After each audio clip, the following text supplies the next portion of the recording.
throughout the evening because of this very important topic, the rumbling in the mountains. Professor Peter Kagwanja, we've got Mombi Ngaro, and we've got Professor Macharia Monene, all of them talking about this mountain. Folks, thanks so much for your patience. We really appreciate it, and staying up this late. I asked the question before the break, and you all simultaneously said the same thing. Is Dede Nyoro, is he the thorn in the side of Gachagwa's thorn in the side of Gachagua? No. You say no, all of you? No. Yeah, no. Why? Well, he's somebody nice to blame for something. Is he being propped up? Well, there's that claim, but he's a proxy for the president, but he's not a problem for Gachagua. No. Gachagua is a problem to himself. He does not need it in your own or somebody else. Mobi, you agree? I look at it from a different angle. Anybody else who is coming up, they are not the problem. Those of us who, have studied hunting, there's a lead dog. Look for the owner of the dog. Oh. Look for the owner of the dog. Then you will know who the problem is. Professor Kagwanja. They are hunting dogs. So I think the issue is, in the first place, the tattoo is on the table on the post. Who put it there? Was the problem if the one who put the tattoo up there decided to get the tattoo out of the place? Because the owner of the game is the leader of UDA, who put together Kenya Kwanza and got his alliances. Now, if you decide to change the game for whatever reason, and you complain, there's a problem. So, if we could go a step back and look at how President Uhuru Kenyatta and Deputy President then, William Ruto, put together their Jubilee coalition, it was a true coalition, 50-50. I bring what I have, and you bring what we merge it together, and then we have a Jubilee government. And therefore it was, although it was not stated as such, it was a power-sharing government. So if you take your MPs away, then I'll go with mine. Now, it's a completely different situation in which we are, because UDA is William Ruto's initiative. It is his party, right? Yes, the others are members, and they have helped me in building it, but everyone knows that this is a party he put together as an alternative to Jubilee. Now, in Mount Kenya region, which is now rumbling, UDA members are not shareholders. They made a choice. And that's why the language of shareholding has come there. But there is only one principal shareholder. That's William Ruto.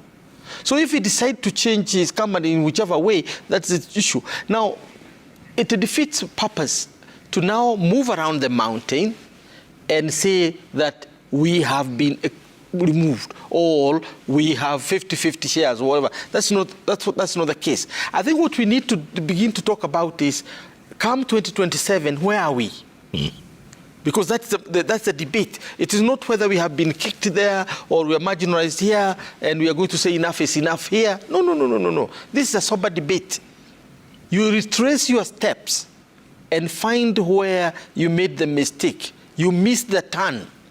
We missed the turn when we went to an election without a party from the region, when every other region has its own party. And yet we overwhelmingly voted for President Ruto. Yes. Overwhelming from Central. Yes.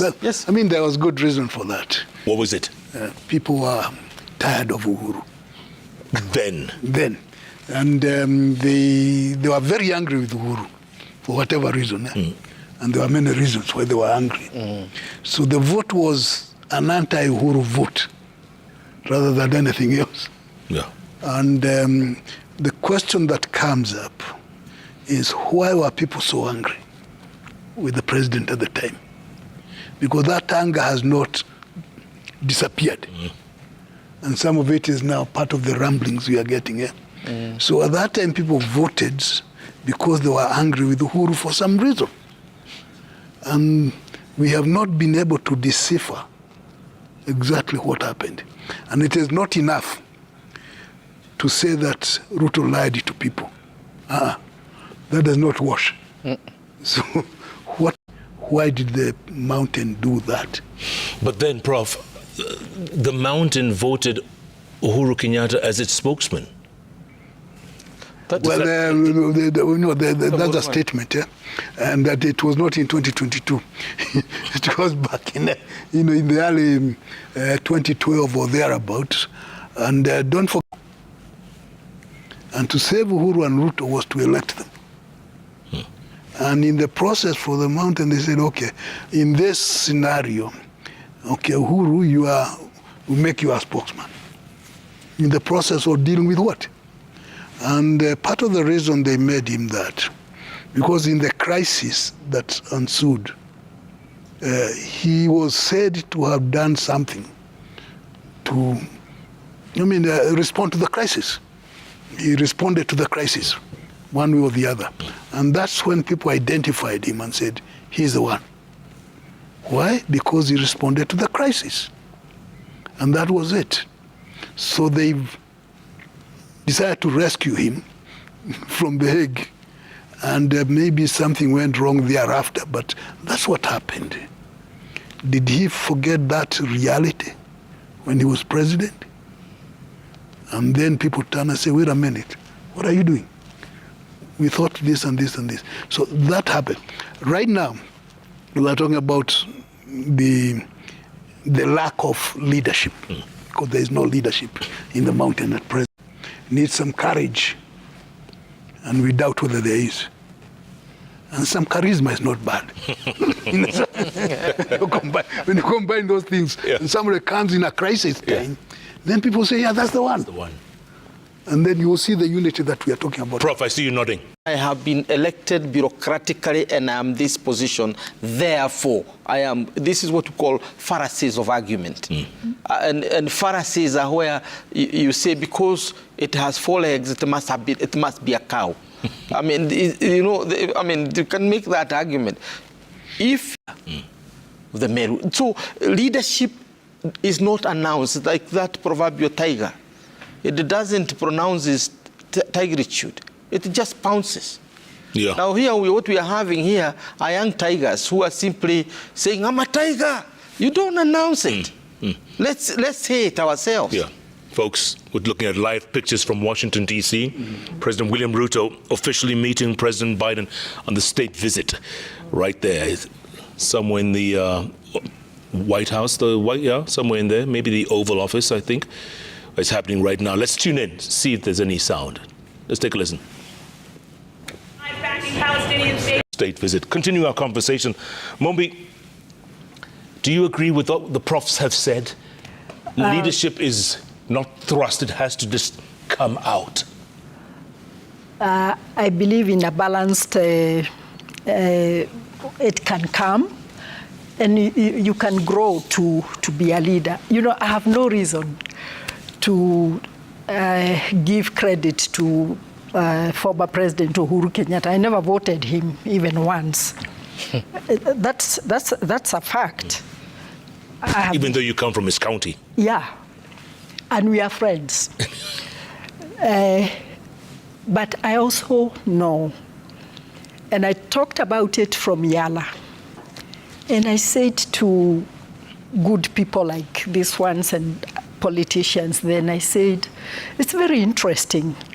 You have a deputy who comes to your region from Friday, Saturday, Sunday.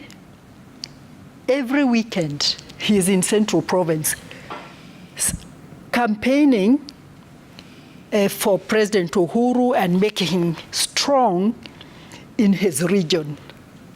And I said, I cannot imagine myself. Every weekend, I am in Thika, and once I get to Thika, I take a flight to Nyanza to go and campaign in Nyanza for Raila Odinga. It doesn't make sense. That is the time that President the current president, William Ruto, took to poison the... already there was dissatisfaction. And it has gone on. Currently, because I do the mountain from the office, the story is different. Actually, the same people are yearning to reach out to Uhuru Kenyatta. Number one, to apologize to him because he spoke it to them. But they did not heed. They never listened. And I know quite a large group that has been trying to reach out. Our people insulted their sitting president, and the rest of us were clapping and saying many things. You know, I am working with all of them to start it from there. Yeah.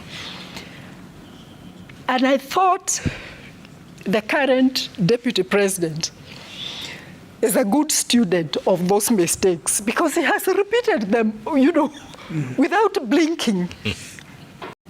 And I'm hearing it from the ground. We were warned, we just ignored, we insulted, we disrespected. It's true, we made a mistake here, we didn't know this is what was going to happen. And they are calling out the community. The only reason, probably a bit of a reason that I differ with them, the deputy president now, Rigathi Gachagua, he also deserves his respect because of the position he holds. I come from the thinking of, if I will want my leader to be respected, I need to respect the one who is there. So, in as much as I... And may not need too much from, you know, Central. What are your thoughts? Think about it. We'll take a break, come back, and let you know we're still monitoring what's happening in Washington, D.C., the nation's capital. President here today. But it's all good because Professor Peter Kagwanja, Mobingaro, and Professor Macharia Munene are in the house talking about the rumbling mountain and the way forward. A crisis, like it did. Like Prof said. Yeah. Prof said it has to be a crisis. Yeah, I hope it will not be through a crisis. We have got very many ways of identifying a leader. Last time, Professor Kagwanja, in his kitchen, they were trying to get a leader. I've just confirmed to him, I know they picked 5. I don't know where they got lost on the way. We will get there. But even for those who will emerge, I agree with Professor. Central will have to have a political party to call a home. To call a home. I've been with ODM since I'm one of the founders. And it's one of the oldest parties. And, and well... Region, meaning a party that is popular in the region is a must. Because there's no other way you can interact with other communities to make the larger community of politics in Kenya without your regional party. Are you saying Jubilee is dead? There is a lot of suspicion about it because of the way it behaved. But Kenya is one of the most strategic communities. Very strategic when they decide to be strategic. It's also very well structured. They are elders, we can mention them by names. They are business people who have political acumen. They are professors like Macharia and others. We have everything it takes to make a very powerful political community. But what is the problem? The problem is that in the last 10 years of President Uhuru Kenyatta's, you go to Kirigiti in Kiabu, to Ihura in Muranga, to Afraha elsewhere. If it doesn't take place, then we are scattered, and our future is doomed. Professor Macharia, was one of the problems in the last 10 years, like Professor Kagwanja just said, the lack of succession politics nobody thought of handing over the baton from Uhuru to the next person. Was that one of the problems? I think there is something to be said about that. And I think I might try to blame one of your guests occasionally here, Francis Atwoli. Go on. Kaputin. I don't know whether you remember that. Yes. Yes. When those kind of thoughts get into the public domain, then it becomes very difficult to groom anybody or encourage other people. And we know for a reality, politicians who had ambitions of rising up were very careful. And that build-up will not be person-centered. It will be grumbling-centered. Who are we grumbling? So when people come together, and whether it's in a forum, in a political party, or whatever it is, but some, but not maybe as many as he got last time. Right. So, but that's his own calculations, and he's made moves. He won because the rest of Kenya thought that he was the right candidate. Yeah. So, whoever is going to win in 2027, whether it is Ruto or who, is another matter, but it cannot be ignored. But not to be ignored will require careful thinking and strategizing, and not so much one person saying this. No. It's a movement. Yeah. And when it's a movement, you cannot stop it. And it was going to happen. Let's go to the magic wall. Let's see what the feedback is like, because tweets are coming in very thick and very fast. Godi Barasa Wera says, my question to the panelists, Mombi, Monene, and Kagwanja, considering that they are sons and a daughter of the mountain, do they recognize that Rigiji is currently the senior most Kikuyu leader in government? Are they satisfied with him? Prof. Kagwanja. We say that there is what we call bureaucratic leadership. And it is true, he's the most senior in the current government. Right. But when it comes to the region, I don't have a problem even convincing him to agree that he is not. So that from that isolated point, he can look for others who will build him up. Now, at the chronology of events, what started as a shareholders' narrative blocking entry of Baba to State House turned sour when Baba entered State House. DP and his team feel so isolated. Time to witness two factions like the infamous Tanga going forward. Interesting. Okello James says, this is not the appropriate time for our politicians to jostle for political positions. Rather, time for them to focus on service delivery, economic revitalization, and citizens' interests advocacy. Period. Wow. Sylvester Ora says, I salute Mombingaru. It was politically suicidal to stay loyal to ODM, a very unpopular party, Central Kenya. If only other politicians could be driven by principles and ideologies and not ethnic inclinations, Kenya would be a better place. Well done, Mombi, well done. Samir Khan says, what Gachagua should do is abide to the first law of power, never outshine the master. We talked about that earlier. Kwatenga James says, with three. It's an attempt to radicalize Mount Kenya politics, which I think is unnecessary.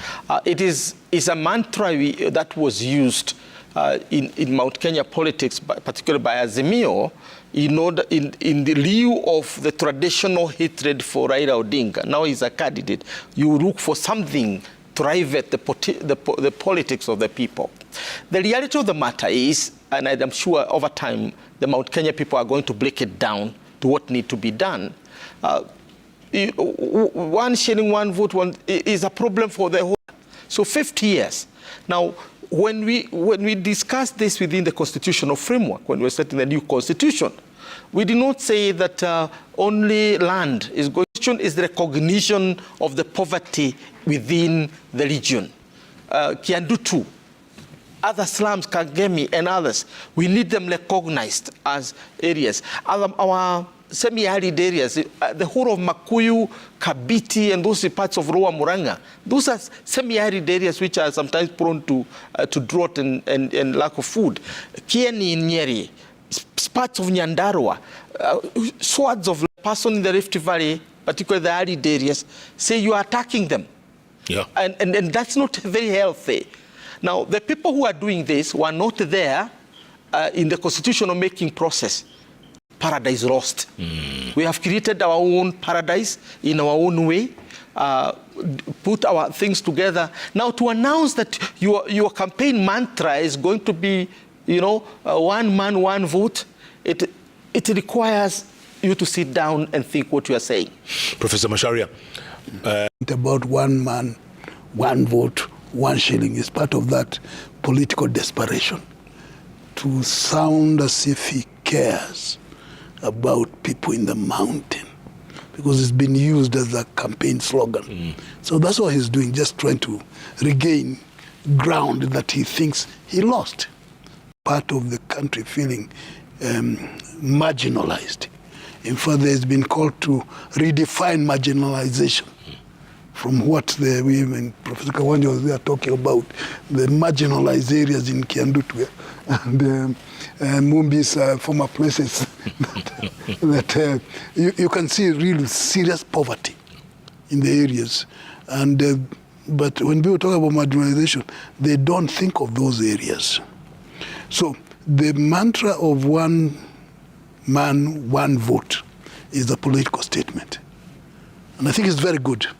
But making it exactly applicable becomes problematic in other places. What's going to happen? All those areas from Lamu through Mandela, Garissa, and all those things, Isiolo, they'll be populated in big numbers. So that same should apply. That we have a system that says if this happens, then the almost. Yep. Whenever the things, I will not mention the names of the prominent people. One of them said, we need to look at that, and then I was told, no. So there is emotion, but it needs to be looked at in a very careful way, soberly, but then create a sense of equity, so that you don't have a large segment of society feeling marginalized because of some formulas that were not properly thought about. Mombi, agree? I come from, we said it in 2010, devolution will not be felt in Central Province in the first 10, 15 years. Why? Because they were already used to tarmac roads, they had water, they had health centers, they had schools and all those kind of things. So the governors who came in were not under pressure like the governors from the rest of the counties to be anti-Raila. Even a councillor who was getting elected is to be given an opportunity to go and deal with him. That's what was happening. But we've never had people who will tell our people that yes, population, like he says, 45% is taken care of. And the land mass is just 80%. We have been trying to uplift the rest of the regions. It is painful. I come from Thika, and a bursary in any school the maximum is 2,000. Yet they watch on TV a student in a county far off, a child getting 30,000. And others are getting educated, even to university level. But our leaders do not sit down to explain why that allocation is greater than what we receive here. And it is their job, the technical people, to bring it to the fold. Then we have our members of parliament. I will say this one without fear of contradiction. was Baya, Joroge Baya of Githunguri. That's the only guy I admired. We need our people to understand that even in those marginalized areas, they also pay taxes. Look at farming and land. There are other places where the population may not grow according to the land mass, but can grow up vertically because buildings are moving up, and you have population moving up.